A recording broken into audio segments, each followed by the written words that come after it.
Istri kesayangan Tuan Yuan. Bab 3. Siapa sebenarnya Yuan? Keduanya segera masuk ke dalam mall. Semua pandangan mata ke arah pada Yuan, pria tampan yang sudah tidak asing lagi bagi mereka. Apa mereka mengenalmu? Tanya Kania yang mulai merasa risih dengan pandangan orang-orang dalam mall tersebut, terutama para kaum hawa yang menatap pada Yuan. Mungkin saja, balas Yuan sambil mengeluarkan masker dari dalam saku celananya. Siapa sebenarnya kamu? Atau jangan-jangan seketika Kania menghentikan ucapannya dikala Yuan membuka mata dengan sempurna. Jangan berpikir yang aneh-aneh tentangku. Cepatlah, beli kebutuhanmu lalu kita pulang.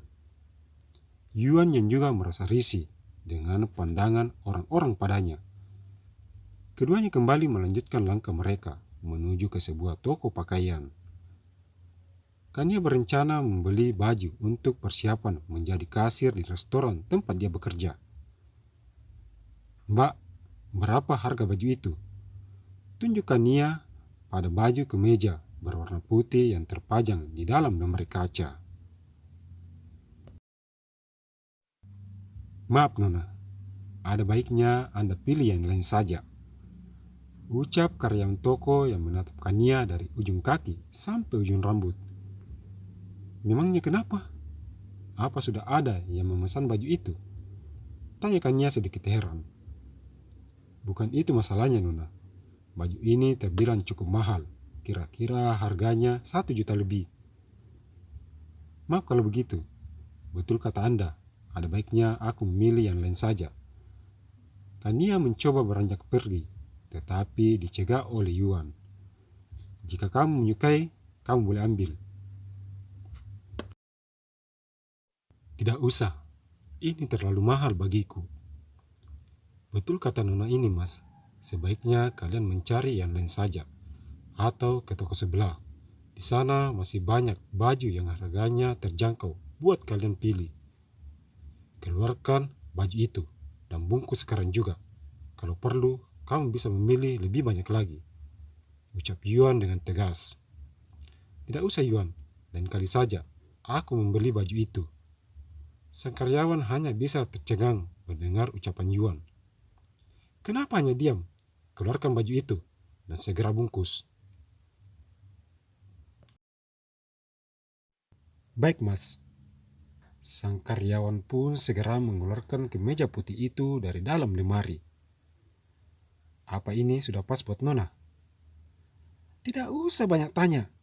Cepat bungkus karena kami tidak banyak waktu. Sang karyawan segera bergegas memasukkan baju kemeja itu ke dalam kantong plastik. Ini Nona. Apa Nona mau membayarnya dengan uang cash atau kartu kredit?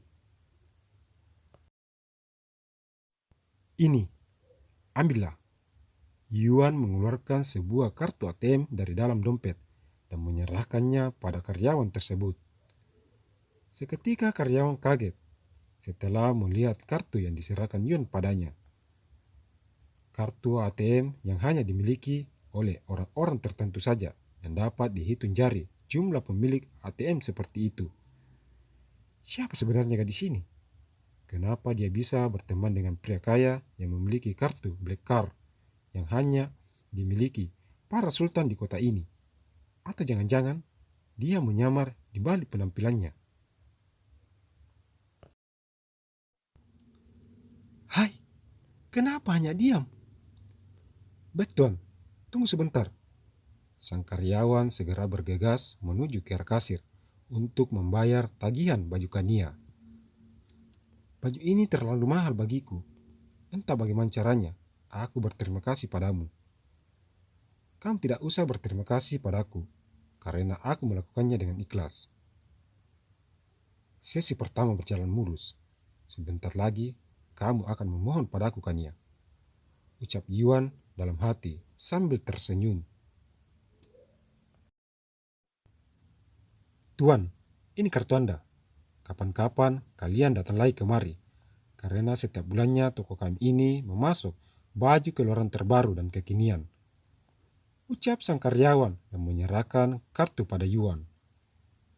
Kalau cara pelayananmu seperti tadi, maka orang yang pertama kali datang berbelanja ke toko ini akan berpikir kedua kalinya untuk kembali ke toko ini lagi. Paham? Paham Tuan Yuan. Kedepannya saya akan melakukan yang terbaik. Sekali lagi, maafkan saya. Sang karyawan sedikit membungkukkan badan. Baiklah, ayo kita pergi. Yuan berbalik badan dan melangkah keluar dari dalam toko tersebut. Siapa sebenarnya Yuan ini? Kenapa tiba-tiba karyawan tadi memberi hormat padanya, seolah-olah dia sangat takut dengannya? Kania dengan wajah heran mengikuti Yuan dari arah belakang sambil menenteng kantong plastik. Sekarang kita mau kemana lagi? Tanya Yuan di sela-sela perjalanan mereka. Kita ke lantai bawah untuk membeli kebutuhan pokok aku di kos. Baiklah, tapi jangan lama-lama. Takut keburu malam. Keduanya turun ke lantai bawah menggunakan lift. Setibanya di lantai bawah, keduanya langsung masuk ke dalam toko yang menjual berbagai bahan pokok kebutuhan sehari-hari. Tolong, dorong troli belanjanya. Yuan menatap ke kiri, ke kanan, dan ke belakang, tetapi tidak menemukan seseorang di sana. Apa aku yang kamu maksud? Tunjuk Yuan pada dirinya sendiri. Siapa lagi? Cepatlah, sebelum seisi toko ini habis diborong yang lain. Kania meninggalkan Yuan yang masih belum percaya dengan apa yang barusan dia dengar. Berani-beraninya dia menyuruhku mendorong troli belanjanya. Apa dia benar-benar tidak tahu siapa aku ini? Raka saja tidak mungkin berani menyuruhku seperti ini. Tetapi kenapa dia seolah-olah biasa-biasa saja? Kania, kamu akan membayar mahal untuk ini. Mau tidak mau, Yuan pun mendorong troli belanjaan itu mengikuti Kania dari arah belakang, yang asik memilih-milih kebutuhan kesehariannya. Saking asiknya memilih-milih, tanpa sengaja Kania menyenggol tubuh seseorang. Sebuah benda berbentuk bungkusan jatuh ke atas lantai.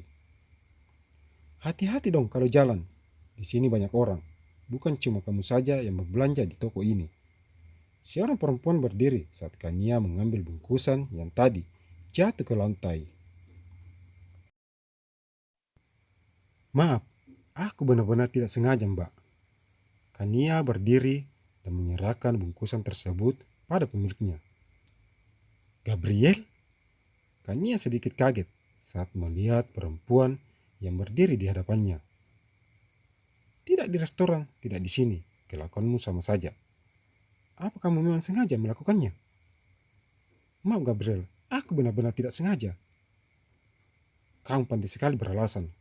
Pokoknya kamu harus ganti rugi. Ganti rugi apanya? Ini masih baik-baik saja. Lalu apa yang mau diganti rugi Gabriel? Yuan yang berdiri di belakang Kania masih terus mendengar perdebatan kecil mereka. Baiklah, kalau kamu tidak mau melakukannya. Besok, bersiap-siaplah menghadap Ibu Pera. Kamu tahu bukan apa yang akan bibiku itu lakukan jika mengetahui semua ini? Kenapa setiap kali ada masalah, kamu selalu melaporkan pada Ibu Vera? Gabriel, aku tidak pernah cari hal denganmu, tetapi kenapa kamu terus saja menggangguku? Dan ujung-ujungnya, pasti nama Ibu Vera yang akan kamu sebut sebagai pelindungmu. Makanya, jangan coba-coba melawanku, karena sampai kapanpun kamu tidak akan bisa menang dariku. Cepat ganti rugi sekarang. Kalau dia tidak mau, kamu mau apa? Kini Yuan melangkah mendekati mereka dan berdiri di samping Kania. Kamu ini siapa? Dan kenapa membelanya? Tanpa menjawab, Yuan segera membuka maskernya. Tuan Yuan? Kania, maaf. tadi aku yang salah. Gabriel segera mengambil bungkusan dari tangan Kania dan bergegas pergi dari sana. Siapa sebenarnya kamu ini, Yuan? Dan kenapa seolah-olah orang takut bila melihatmu? Kamu tidak perlu tahu siapa aku. Cepat selesaikan belanjanya, lalu kita pulang. Dengan pertanyaan besar yang masih menyelimuti hatinya, Kania pun menyelesaikan belanjanya. Jangan lupa untuk terus dukung channel ini dengan cara memberi like, komen, subscribe, like, dan share. Terima kasih.